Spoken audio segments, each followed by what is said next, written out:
With the upcoming midterm elections, as well as the future elections to come, one of the biggest issues out there is abortion rights, whether they should be legalized or not. Well, one of the real questions out there is what is abortion? Well, according to the Oxford Dictionary, abortion is a terminization which a pregnant woman undergoes when they want to get rid of the fetus, and which normally occurs in the first 28 weeks, according to Goodmaker. So, who exactly in the population has abortions?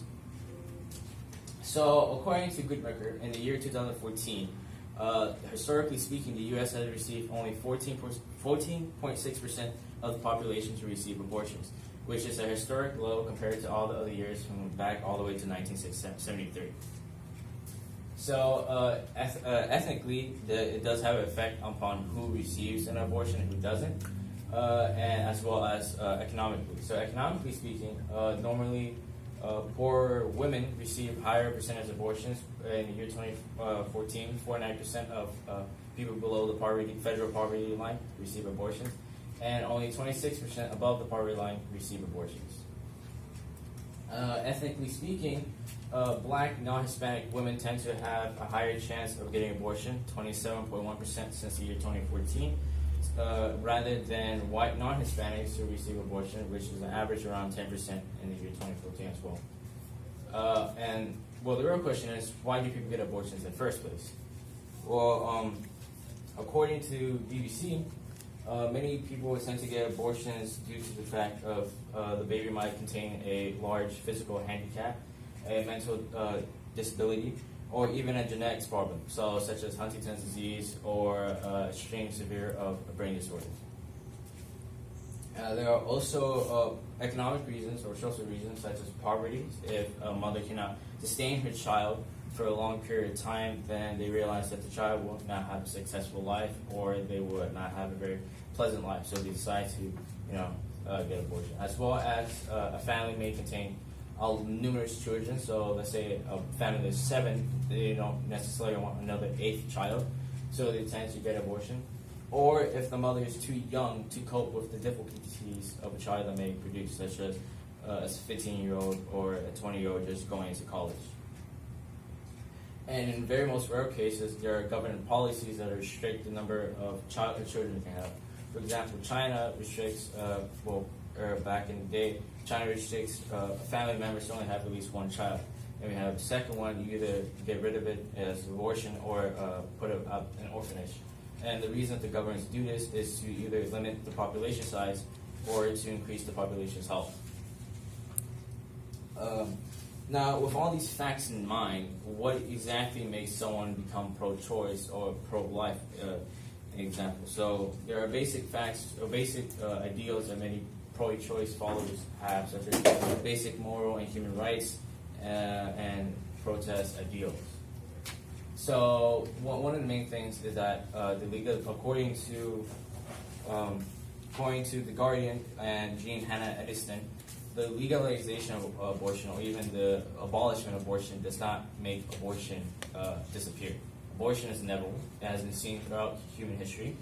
And the only thing that the legalization of abortion would do is increase the safety of people who do receive abortions. Because if it's legalized, most women would attend a very surgical and safe abortion.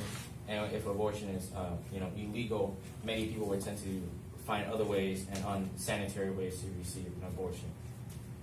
And as well, another thing is protective of the First and 14th Amendment. The First Amendment is stating that you have the right to religion. So many people feel like that abortion is anti their certain religion, but that certainly has no real effect over it. And the 14th Amendment, which states that you have the right to your own physical well-being. So yeah.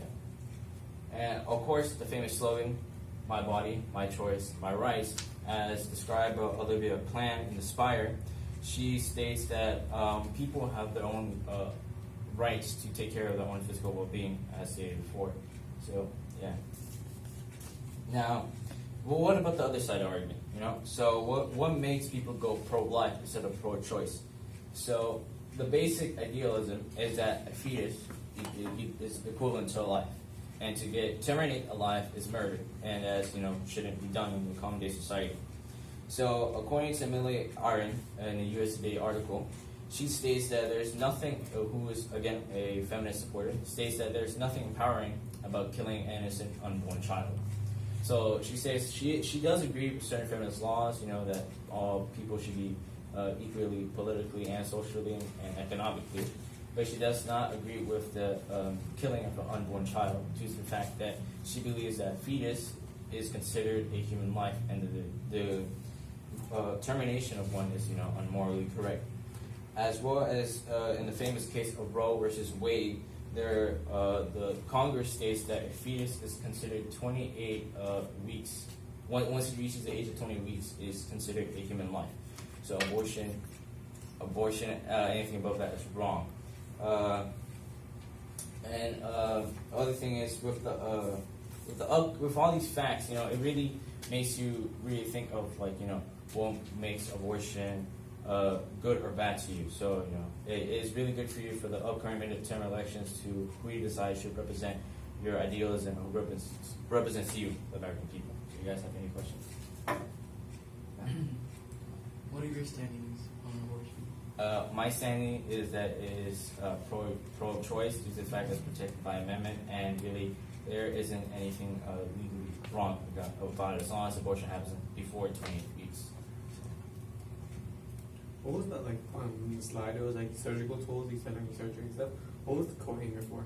So back in the day, people would use a coat hanger and put it in someone's genitals and remove the fetus like that. So you can imagine the pain and the unsanitary effects like that.